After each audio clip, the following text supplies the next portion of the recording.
दोस्तों नमस्कार।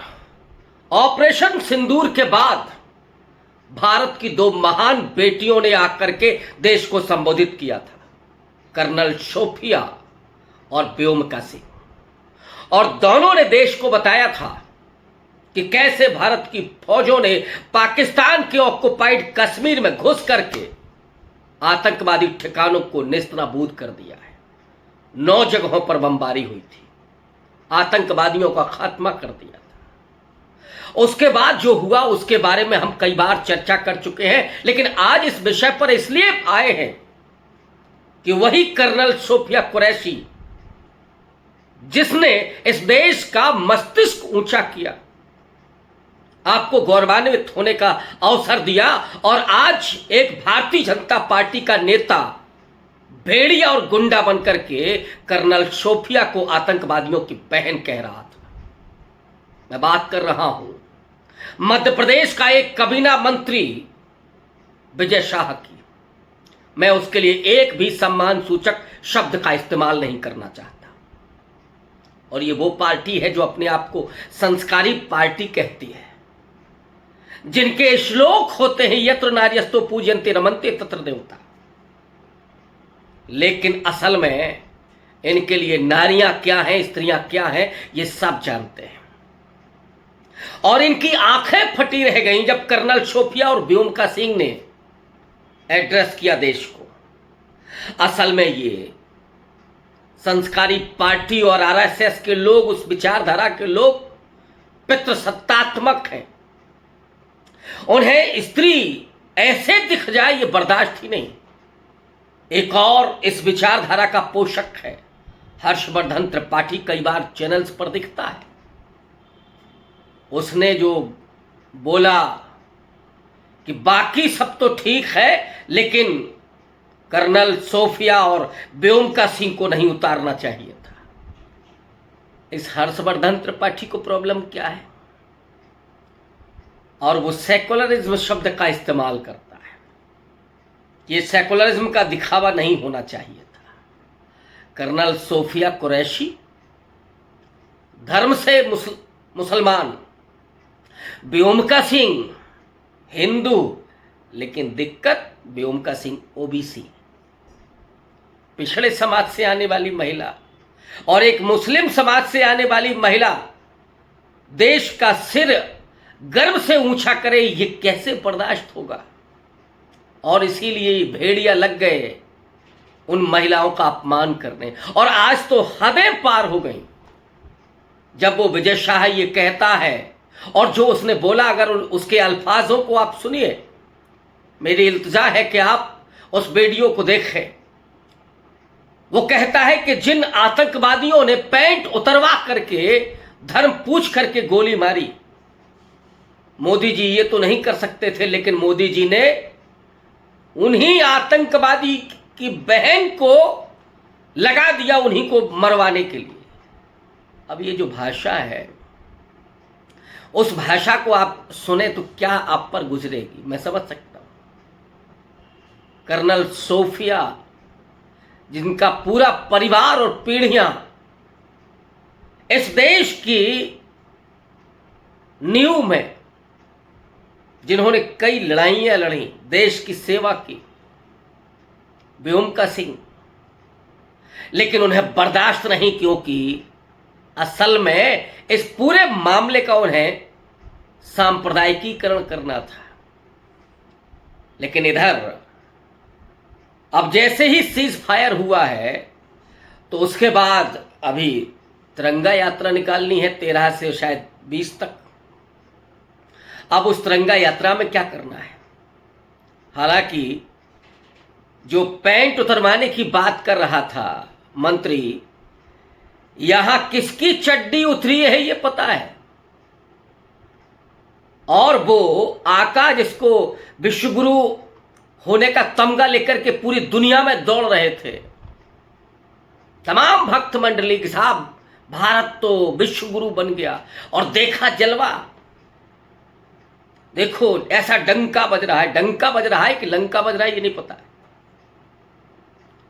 लेकिन ट्रंप ने जो किया, ट्रंप तो ऐसे व्यवहार कर रहा था जैसे किसी जाटलैंड का कोई सरपंच करता है कि 2 तमाचे तुमको भी 2 तमाचे तुमके भी, चलो चुपचाप से बंद करो युद्ध, लड़ाई झगड़ा बंद करो, और कहता है कि हमने धमकी दी कि ट्रेड बंद कर देंगे, व्यापार बंद कर देंगे। तो क्या मोदी जी ने व्यापार के लिए सीज फायर किया है? माने अपने मित्रों अंबानी और अडानी के फायदे के लिए सीज फायर किया है? ये उन भक्त मंडलियों को कहां समझ पे आएगा जो जिम्बैजी बन गए हैं, जॉम्बी ग्रुप बन गए हैं, भस्मासुर बन गए हैं। और ये भस्मासुर सीज फायर के बाद कैसे फायर हो गए कि पहले तो, उसके पहले अगर आप देखें तो हिमांशी नरवाल के पीछे पड़े थे। वो हिमांशी नरवाल जिसके उन अल्फाजों पर इस देश को गर्व होना चाहिए था, सम्मान होना चाहिए था उसके प्रति।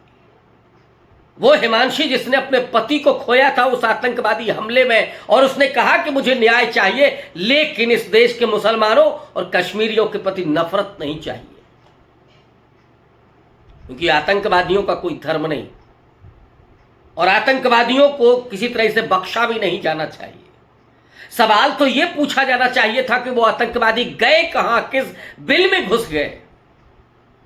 उनको बिल से निकाल करके उनके सर कलम करके मोदी जी को दिखाना चाहिए था। मैं मोदी जी का बात इसलिए कर रहा हूं कि वही पूरा श्रेय ले रहे हैं। बताना चाहिए था उनको कि ये जो 26 लाशें गिरी हैं उसका बदला ये है। वो जो अपने वीडियो में इंडिया टीवी के कार्यक्रम में कहा था ना कि जो जिस भाषा में समझे उसी भाषा में समझाया जाए। पाकिस्तान है क्या? लेकिन सीज फायर क्यों किए? अब ये तो भक्त मंडली ही पूछ रही है। हालांकि हम लोग तो पहले से कह रहे थे कि ये देश बुद्ध और गांधी का है, अंबेडकर का है, नेहरू का है। ये देश युद्ध नहीं चाहता। युद्ध भारत पर थोपे गए हैं तो उनका मुंहतोड़ जवाब दिया गया है कि केवल एक 1962 के युद्ध के बाद भारत कभी पराजित नहीं हुआ। 4 बार ठोका है पाकिस्तान को कायदे से, और 1971 के तो युद्ध में 90,000 की सेना को घुटनों के बल खड़ा करके श्रीमती इंदिरा गांधी ने अब पाकिस्तान को 2 टुकड़े कर दिया। इंदिरा गांधी को लोगों ने याद किया उस वक्त। अमित शाह तो पार्लियामेंट के भीतर कह रहे थे कि इंदिरा गांधी अगर सीज फायर कर रही थी तो पहले पीओके को ले लेना चाहिए था। आज तो वो असम का मुख्यमंत्री बोला कि श्रीमती गांधी अगर जिंदा होती तो मैं पूछता कि भाई आप 2-3 दिन और रुक गई होती तो पीओके ले लेती हैं आप। शिमला समझौता के पहले आपको पाकिस्तान ऑक्युपाइड कश्मीर पर कब्जा कर लेना चाहिए था। अरे शिमला समझौते में तो एकदम क्लियर था कि कोई तीसरा व्यक्ति नहीं आएगा इस मसले में। और नरेंद्र मोदी जिस तरीके से असफल हुए हैं कि एक तीसरे देश का राष्ट्रपति वो भारत से पहले ऐलान कर रहा है कि दोनों का कान पकड़ के हमने सीज फायर करवा दिया है। कौन फोन किया था? कल तो मोदी जी ने कहा था कि पाकिस्तान ने फोन किया था डीजीएमओ को कि साहब हम आगे नहीं बढ़ना चाहते हैं, युद्ध रोक दिया जाए। तो फिर हम सहमत हो गए क्योंकि हम आतंकवादी ठिकानों को नष्ट कर चुके थे। जब आप दोनों सहमत हो गए, दोनों आपस में बातचीत कर लिए, तो ये ठेंगा था। कौन था ये? ट्रंप। ये कहां से आ गया था? और ट्रंप एक बार नहीं, कल 8 बजे के आधे घंटे पहले भी आकर के बता दिया ट्रंप ने कि हम क्या हैं, हमने कान पकड़ के कराया सीज फायर। लेकिन वो जॉम्बी ग्रुप इतना बड़ा अंधभक्त है कि वो मोदी जी से एक सवाल नहीं पूछेगा। उसकी जो नफरत है, जो मन की हिंसा है, जो क्रूरता है, वो कहां जाएगी? हिमांशी नरवाल को क्या क्या गालियां। फिर उसके बाद विक्रम जो विदेश सचिव हैं, कश्मीरी हिंदू हैं, उन विक्रम साहब की बेटियों के साथ गाली गलौज, अश्लीलता। इनको क्या कहिएगा? ये कौन सी संस्कारी पार्टी से जुड़े हुए लोग हैं। और आज तो इस विजय शाह ने हद कर दी जब वो बोलता है कि हमने उन्हीं की बहन से आतंकवादियों को ठुकवाया। माने कर्नल सोफिया आतंकवादियों की बहन है। क्या भारतीय जनता पार्टी इस मंत्री को बाहर करेगी? और अगर बाहर नहीं करती है, बर्खास्त नहीं करती है, तो यह माना जाएगा कि भारतीय जनता पार्टी की ये अपनी लाइन है। और बेशक ये अपनी लाइन है। अभी तो उसका एक वीडियो आया, उसने कहा कि नहीं, कर्नल सोफिया तो मेरी बहन है, अगर किसी को ठेस पहुंची है तो मैं खेद व्यक्त करता हूं। उसने जो किया वो दरअसल यही खेल होता है कि पहले गालियां दिलवाओ, नफरत पैदा करो, अगर खेल बिगड़े तो माफी मंगवा दो, वरना चलता रहेगा। वो मालूम है पार्लियामेंट के भीतर क्या हुआ था? दानिश अली को कैसे गालियां दी गई थी। इस बयान में भी वो क्या कह रहा है कि कर्नल सोफिया भारत की सैन्य अधिकारी है तो क्या हुआ, मुसलमान है तो फिर पाकिस्तानी और आतंकी हो जाएंगे। शर्म आनी चाहिए इनको, लेकिन कभी नहीं। इनका इलाज जो होना चाहिए वो नहीं मिल रहा है। इनका इलाज इन्हीं की भाषा में होना चाहिए, तभी ये सुधर सकते हैं, अदरवाइज नहीं। इतिहास इनका ये कहता है। इनके मन में महिलाओं के प्रति, दलितों के प्रति, ओबीसी के प्रति, व्योमका सिंह के प्रति क्यों वो जो हर्षवर्धन त्रिपाठी कह रहा है और वो जो कर रहा है, दरअसल यही बीजेपी का नैरेटिव है कि अब वो तिरंगा यात्रा निकलेगी तो उसको भी बनाना है anti Muslim, anti Pakistan, anti आतंकवाद, तीनों को गड्ढमड्ढ कर देना है। और अभी ऑपरेशन सिंदूर है, मंगलवार का दिन था, महिलाओं से जोड़ करके मोदी जी तो अभी बिहार चुनाव में उतरेंगे। कल तो बुद्ध जयंती थी, बुद्ध जयंती पर भगवान बुद्ध का ही अपमान किया और कहा कि बुद्ध माने शांति, और शांति बिना शक्ति के नहीं चलती। ये भगवान बुद्ध का अपमान है। भगवान बुद्ध को मानने वाले लोग इस बात को समझ रहे होंगे। जिस ऑपरेशन सिंदूर के जरिए, इस नाम के जरिए और महिलाओं को आगे करके नरेंद्र मोदी बिहार में चुनाव जीतने की जुगत में है, क्या वो महिलाएं इसको बर्दाश्त कर पाएंगी?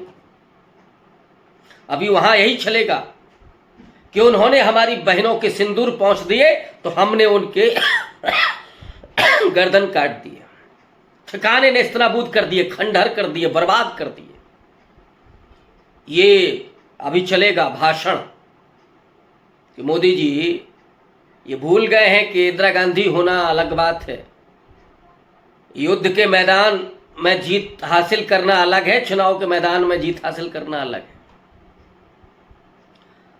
तो जो ये अभी पूरा बिहार का चुनाव होगा कि हम अपनी बहन बेटियों के सिंदूर की रक्षा के लिए पाकिस्तान में घुस करके आतंकवादियों को मार रहे थे, लेकिन सवाल वही बार बार पूछा जाएगा कि ये जो आतंकवादी जो गए हैं मार करके वो कहां है,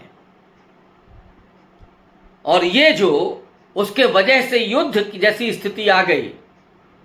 अगर आतंकवादियों को वहां घुसने के पहले पहलगाम में पहले ही मार दिया गया होता तो ये नौबत आती क्या?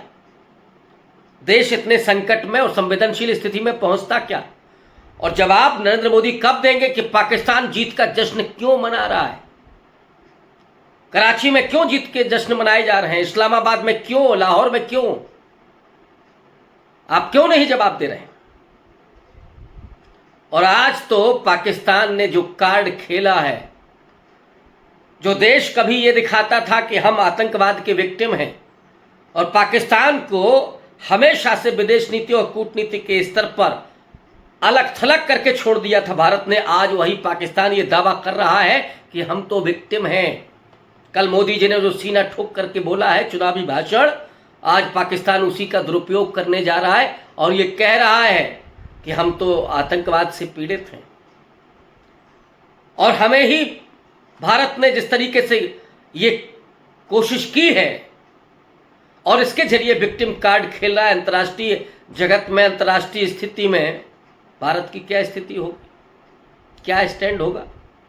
वो बांग्लादेश जिसको तोड़ करके इंदिरा गांधी ने दिया था वो भी भारत के खिलाफ खड़ा हो गया।